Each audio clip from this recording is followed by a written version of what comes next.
দেখছেন AGT live 24/7 নানাহক নগুই তঙ্গ AGT live 24/7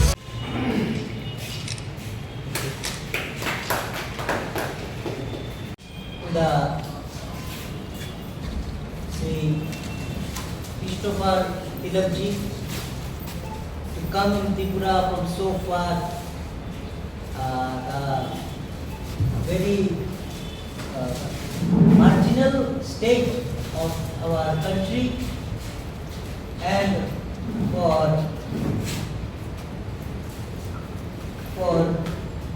giving his valuable attention on the basic and fundamental issues of this upcoming ADC election, which are very much vital for the indigenous tribal peoples of this state, and those are the actually land dwellers of this state. আমি আজকের এই সংবাদ মাধ্যমে আমাদের Congress, Tripura people's party এবং গণমঞ্চের আয়োজিত নির্বাচনের ব্যাপারে যে কথাটুকু রাখতে চাই, এবারের নির্বাচন শুধুমাত্র একটি ভোটের লড়াই নয়। এবারের নির্বাচন হচ্ছে সারা দেশব্যাপী বিজেপি এবং তার বিভিন্ন সহযোগী শক্তিরা যেভাবে দেশে একের পর এক গণতান্ত্রিক প্রতিষ্ঠানগুলোকে ভেঙে দিচ্ছে, মানুষের বাক স্বাধীনতাকে কেড়ে নিচ্ছে। আজকে একজন থানার দারোগা স্বাধীনভাবে তার থানাকে পরিচালনা করতে পারছেন না। ইউনিভার্সিটিগুলোতে রিসার্চ ওয়ার্কগুলো হচ্ছে না স্বাধীনভাবে। সমস্ত প্রতিষ্ঠানগুলোকে কবজা করে নিচ্ছে এবং তার আইডিওলজিকে, তার মতাদর্শকে সেখানে ইম্পোজ করার চেষ্টা করছে, ইনজেক্ট করার চেষ্টা করছে। এই মানে গণতন্ত্রের বিরোধী একটি ফেসিবাদী যে ভাবনা, সেই ভাবনাকে যদি আজকেই আমরা ঠেকাতে না পারি, তাহলে আমাদের এই ভারতবর্ষের যে সংবিধানের যে মূল ক্যারেক্টার, যে ধর্মনিরপেক্ষতা, সমাজতান্ত্রিক, এই ক্যারেক্টারটা থাকবে না। এবং এই ক্যারেক্টার যদি আমরা টিকিয়ে রাখতে না পারি, ভারতবর্ষই থাকবে না।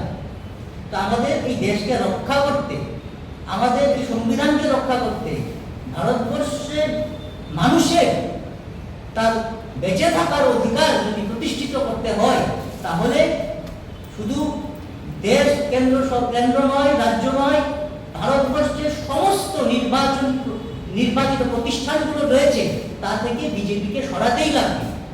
এবং আজকের এই মুহূর্তে এডিসির নির্বাচন আমাদের কাছে সবচেয়ে গুরুত্বপূর্ণ একটি নির্বাচন, পাশাপাশি ধর্মনগরের উপনির্বাচন। তো এই লক্ষ্যকে সামনে রেখে আমরা এবার একসাথে জোটবদ্ধ হয়ে লড়াইতে নেমেছি। আমাদের ফার্স্ট এন্ড ফরমোস্ট ডিউটি হচ্ছে শাসন ক্ষমতা থেকে এই ফেসিবাদী সরকারকে আগে সরানো, তারপর দেখা যাবে। আমরা বলছি না যে আমরা একেবারে সবকিছু ছেড়ে আমরা তিন দল একসাথে হয়েছি, সবাই ভালো না। আজকের দিনে ভালো খারাপ দেখার চেয়ে বড় কথা হচ্ছে কে দেশকে ধ্বংস করে দিচ্ছে। দেশের এই রাজ্যের সমস্ত প্রতিষ্ঠানগুলো আজ বিদেশি কোম্পানির কাছে বিকিয়ে দিচ্ছে, চলে যাচ্ছে। সমস্ত ক্ষেত্রে আউটসোর্সিং, মিউনিসিপ্যালিটি বলুন আউটসোর্সিং, হসপিটাল বলুন আউটসোর্সিং, সমস্ত পরিষেবামূলক কাজে আজকে আউটসোর্সিং এর রমরমা। এই পরিস্থিতিতে যদি আমাদের মানে মানুষের অধিকারকে ফিরিয়ে আনতে হয়, এই এডিসি নির্বাচন আমাদের কাছে বড় একটি যুদ্ধের লড়াইয়ের ক্ষেত্র বলে আমরা মনে করছি। এই এডিসিতে ইতিমধ্যে ফরেস্ট কনজারভেশন অ্যাক্ট অ্যামেন্ডমেন্টের মাধ্যমে বন আইন 2006-কে নস্যাৎ করে দিয়ে, যে বন আইন 2006 প্রত্যেকটি জনজাতি পরিবারকে অন্তত পক্ষে 25 করে জমির অধিকার দেওয়ার আইন ছিল, সেই আইনকে নস্যাৎ করে দিয়ে অ্যামেন্ডমেন্টের মাধ্যমে জনজাতিদের হাত থেকে পাহাড়ি এলাকাকে কেড়ে নিয়েছে এবং তাকে কর্পোরেট কোম্পানিগুলোর হাতে তুলে দেওয়ার জন্য সরকার একটি পরিকল্পনা নিয়েছে। এই একই পরিকল্পনা নাগাল্যান্ড, মণিপুর সহ ছত্তিশগড় সহ বিভিন্ন রাজ্যগুলোতে নেওয়া হয়েছে, যার বিরুদ্ধে সেখানকার জনজাতি অংশের মানুষরা, আদিবাসী অংশের মানুষরা ব্যাপক গণ আন্দোলনে নেমেছে। আজকে আমরা ত্রিপুরাতেও জনজাতিদের বিরোধী এই যে আইন, সেই আইনের বিরুদ্ধে এবং ত্রিপুরা রাজ্যে যে প্রশাসনের যে কাঠামো রয়েছে, সেই কাঠামোকে প্রকৃত অর্থে যাতে আমরা মানে ইমপ্লিমেন্টেশনের মাধ্যমে যাতে ত্রিপুরা রাজ্যের প্রত্যেকটি জনজাতি গোষ্ঠী তার ভাষা, তার সংস্কৃতি, তার পরিচিতিকে সঠিকভাবে উন্নয়ন ঘটাতে পারে এবং তার প্রত্যেকটি ক্ষেত্রে যাতে তার স্বশাসনের অধিকার ভোগ করতে পারে, একটা ছোট্ট একটি আনন্দের সঙ্গে আমরা আজকে এই সাংবাদিক সম্মেলনে ঘোষণা করছি, সর্ববাবু আসেন, যে আমাদের মাঝে উপস্থিত হয়েছে সর্বভারতীয় কংগ্রেস কমিটি একটা চেয়ারটা ওইদিকে, এই চেয়ার দাও এখানটা, সব করে দাও। আমাদের মাঝে উপস্থিত হয়েছে আমাদের সর্বভারতীয় কংগ্রেস কমিটির সেক্রেটারি, ত্রিপুরা রাজ্যের ইনচার্জ ক্রিস্টোফার তিলকজি। ক্রিস্টোফার তিলকজি এই রাজ্যে এর আগেও এসেছে, কিন্তু এবারে ওনার উপস্থিতি আমাদেরকে বাড়তি উৎসাহ জুগিয়েছে। উনি তামিলনাড়ু থেকে গত কিছুদিন আগে যে রাজ্যসভার নির্বাচন অনুষ্ঠিত হয়েছিল, এই নির্বাচনে বিনা প্রতিদ্বন্দ্বিতায় উনি জয়লাভ করেছেন এবং রাজ্যসভার মাননীয় সাংসদ হিসাবে উনি মনোনীত হয়েছেন। এই সাংসদ হিসাবে ওনাকে পেয়ে আমরা আপ্লুত।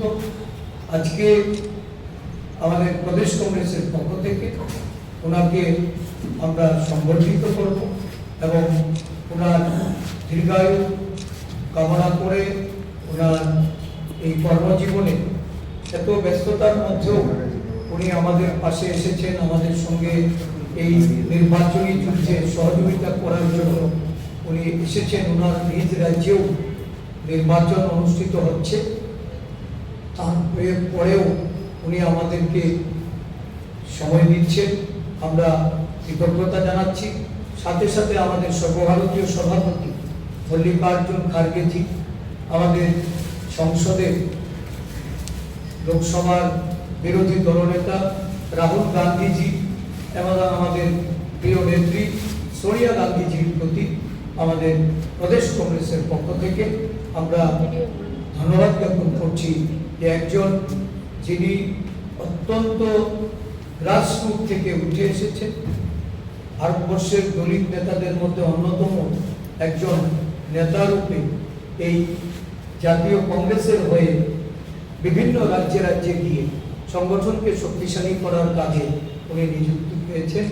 আমি ওনার এই আগমনে প্রদেশ কংগ্রেসের পক্ষ থেকে সংবর্ধনা জ্ঞাপন করার জন্য ওনাকে আমরা এই মঞ্চে একটু স্যার সামনে দিকে। আগামী 9 এপ্রিল ধর্মনগর বিধানসভার উপনির্বাচন এবং 12 এপ্রিল আমাদের রাজ্যে অটোনমাস ডিস্ট্রিক্ট কাউন্সিলের নির্বাচন অনুষ্ঠিত হতে যাচ্ছে। এই নির্বাচনে ধর্মনগরে আমাদের প্রদেশ কংগ্রেসের পক্ষ থেকে ভারতীয় জাতীয় কংগ্রেস প্রার্থী রূপে চয়ন ভট্টাচার্য মহাশয়কে আমরা প্রতিদ্বন্দ্বিতায় নামিয়েছি এবং আমাদের এডিসির সাধারণ নির্বাচনে 28টি আসনের মধ্যে আমরা ত্রিদলীয় জোট, আমাদের জাতীয় কংগ্রেস, ত্রিপুরা পিপলস পার্টি এবং গণমঞ্চ, এই 3 দলের জোটে আমরা প্রতিদ্বন্দ্বিতায় আছি। সেখানে এই 28টি আসনের মধ্যে একটি আসন ত্রিপুরা পিপলস পার্টির প্রার্থী নির্বাচনে প্রতিদ্বন্দ্বিতা করছেন। 27টি আসনে ভারতীয় জাতীয় কংগ্রেসের প্রার্থীরা প্রতিদ্বন্দ্বিতায় আছেন। এই এডিসি নির্বাচন আমাদের কাছে অত্যন্ত গুরুত্বপূর্ণ। রাজ্যের আদিবাসীদের তাদের যে রক্ষা কবচ 1984 সালে যে এডিসি সংবিধান সংশোধন করে ষষ্ঠ তফসিলের মাধ্যমে প্রয়াত প্রধানমন্ত্রী ইন্দিরা গান্ধী গঠন করেছিলেন, প্রায় 4 দশক পেরিয়ে এখনো এডিসি এলাকার বসবাসকারী মানুষ, সেখানে জাতি উপজাতি উভয় অংশের মানুষের তাদের অনুন্নয়ন, তাদের যে সেখানকার শান্তি সম্প্রীতি, তাদের ঐতিহ্য, এর থেকে শুধু বিচ্যুতি নয়, আজকে তারা তাদের সমস্ত অধিকার হারিয়ে বিভিন্ন আঞ্চলিকতা এবং বিভিন্ন সময়ে যারা প্রশাসন চালিয়েছে তাদের দ্বারা তাদের বঞ্চনা আজকে এটা এই 4 দশকের দলিল হিসাবে আমরা লক্ষ্য করেছি। এমতো অবস্থায় কংগ্রেস দল আজকে আদিবাসী ভাই বোনদের কাছে দাবি নিয়ে তাদের প্রতি আহ্বান রেখে আমরা ময়দানি লড়াইয়ে আমাদের ত্রিদলীয় জোট সেখানে অংশগ্রহণ করছে। আমরা তাদের সমর্থন চাই। আদিবাসী এলাকায় সুশাসন প্রতিষ্ঠার জন্য আমরা তাদের কাছ থেকে ভোট প্রার্থী। আজকে আমাদের মাঝে উপস্থিত হয়েছে আমাদের কৃষ্ণপাল তিলকজি এমপি। উনি আপনাদের সামনে এই জোটের পক্ষে আমরা কেন ভোট চাইছি, কেন আমাদেরকে ভোট প্রদান করে সুশাসনের লক্ষ্যে এডিসি ক্ষমতায় বসানো, এটা আমাদের যে দাবি, এই দাবির সপক্ষে উনি ওনার মূল্যবান বক্তব্য আপনাদের সামনে তুলে ধরবেন। Dear friends, after getting elected to the Rajya Sabha, this is my first visit to Tripura, and as you are all aware, we are going to face the ADC elections, and this time Congress in alliance with few parties, we will be contesting in all the 28 seats, and we will be focusing on 4 to 5 key areas which are of direct concern for the Congress party. First of all, we would like to focus on the autonomy of ADC. Actually, ADC meaning matlab autonomous district council. But is it really autonomous? What has happened to the autonomy? Here we will have to understand the basic approach of BJP right from 2014. They have been trying to reduce the powers of the state government or reduce the funds to the state governments which are not in line with BJP. Similarly, they are all now working against the sixth schedule of the Constitution, and ADC, which is basically meant for the tribal autonomy, is now in a big question. So, Congress party and its allied parties will surely work for the ethnic tribal autonomy. That's the first focus. Second point will be on the culture and language. Almost 20 groups of tribals are there, and we will have to focus on the linguistic tribal groups for their development of the culture and language of these 20 groups. And the Kokboro language in Roman script is one of our most important points to focus on. And the third point which we will have to really seriously think about is the forest rights and the land loss. We oppose the forest conservation Amendment Act, because using that particular act, BJP is trying to encourage the tribal rights towards their own lands. So today encroachment is happening by the state government without consulting the local tribal leaders. This is something which we will have to seriously think about. And we will have to sensitize the ADC voters with regard to this particular act. The fourth important point is the recruitment scope.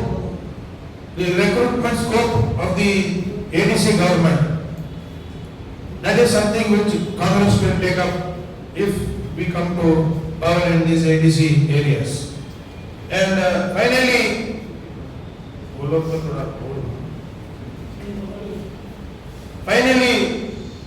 it is about good governance. As it is in Tripura, there is no governance. When it comes to ADC areas, the corruption is rampant. And in the name of tribals, corruption, money is being sucked out. So I think we will have to sensitize these issues once again with the people in the ADC areas. And I'm quite clear that people who are going to vote in these areas, ADC areas, constituencies, they will be aware of what the other regional parties, other parties which has been surveying on the sentiments of tribals, what they have delivered. So, in this election, we will be able to educate the tribals about what Congress has done all these years, and we will also be insisting on the bringing back the 125th Amendment also into action.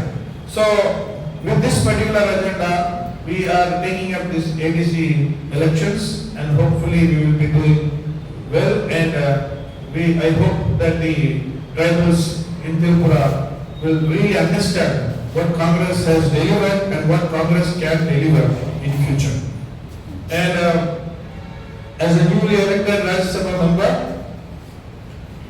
I would also be representing issues, speaking about issues of Tripura in the parliament whenever it is really needed. Even though we may not have a MP from Tripura, I am quite assured that me and my senior Saptagiri Ulaka ji, we both happen to be members of the parliament, and we will take up issues of Tripura also in the parliament. Thank you very much. আমাদের পরিবেশিত এই সংবাদটি দেখার জন্য ধন্যবাদ।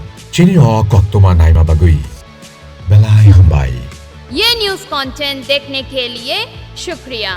अगर आपका कोई सुझाव है तो हमें कमेंट कीजिए, सब्सक्राइब कीजिए AGT Live 24/7। Thanks for watching AGT Live 24/7.